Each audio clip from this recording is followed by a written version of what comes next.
السلام عليكم ومرحبا بكم معايا اليوم في فيديو جديد ووصفه جديده. اليوم ان شاء الله غادي نشارك معكم الفول السوداني او الكاوكاو كونكاسي بنكهات مختلفه لتزيين الحلويات. خليكم معايا في الفيديو للاخير نكتشفوا جميع المكونات وطريقه التحضير. وغادي نبدا على بركه الله. عندي هنايا نص كيلو ديال الكاوكاو اللي غادي نسلقو كما كتشوفوا معايا. درتو في كاسرونه اللي فيها ماء سخون، ضفت عليها واحد 2 معالق كبار ديال الماء الزهر وواحد الطريف ديال الحامض باش هكا كيتحيد منه داك الجهد ديال الكاوكاو.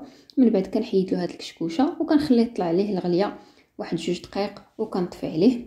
كنديرو في واحد الشبيكه حتى كيستقطر مزيان وعاد كنسرحوه في واحد البلاطو نخليه ينشف واحد الساعه اولا 45 دقيقه.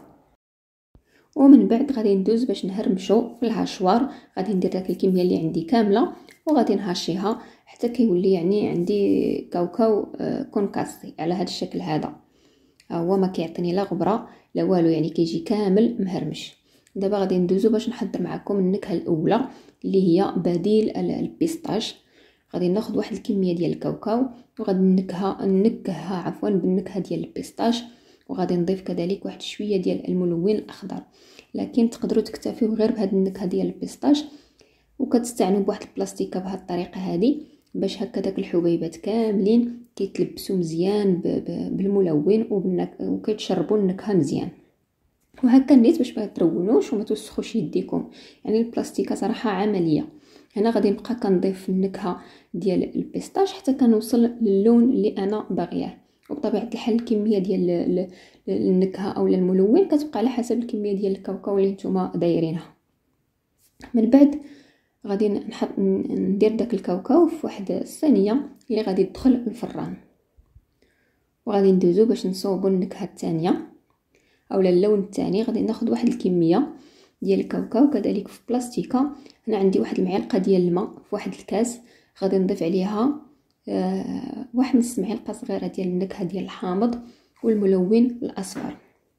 هنا عندي ملون اصفر غبره، على داك الشيء درت واحد المعلقه ديال الماء. الا كان عندكم سائل تقدروا تستغناو على الماء وديروا نفس الطريقه اللي درت في النكهه ديال البيستاش. هنا غادي نخلط داك العناصر مزيان في كاس وعاد غادي نضيفهم فوق داك الكاوكاو وغادي نفركهم مزيان في داك البلاستيكه بنفس الطريقه حتى كيتلبسوا داك الحبيبات كاملين باللون والنكهه. ونفس الشيء غادي نحطهم حتى هما في الصينيه اللي غادي تدخل للفران.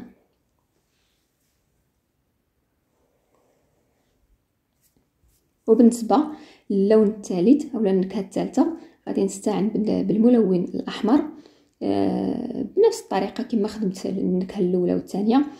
غادي نبقى نفركها في بلاستيكه، وبالنسبه للملون كتضيفوا حتى كتوصلوا للون اللي نتوما باغيينه اولا اللون اللي عاجبكم.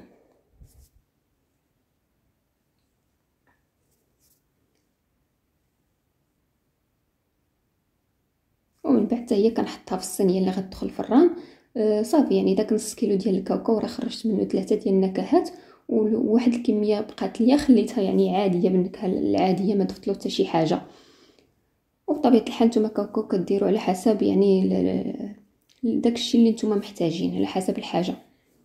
هنا من بعد غادي ندخلهم الفران على العافيه اللي هي مهيله مع التحريك المستمر حتى كيتحمروا لينا وكيتقرملوا، يعني كيولي الكاوكاو عندنا مقرمش.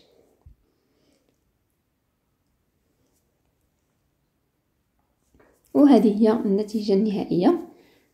راه كيجيو يعني نكهات اللي هي زوينه واللوينات كذلك رائعه وعاطيه للعين، وكيجيو صراحه زوينين في التزيين ديال الحلويات اولا الصابلي. المهم الحلويات بصفه عامه راه كيجيو رائعين. ونتمنى هذه الفكره تكون نالت الاعجاب ديالكم. الا عجبتكم الوصفه اولا الفكره بارطاجيوها مع الاهل والاصدقاء.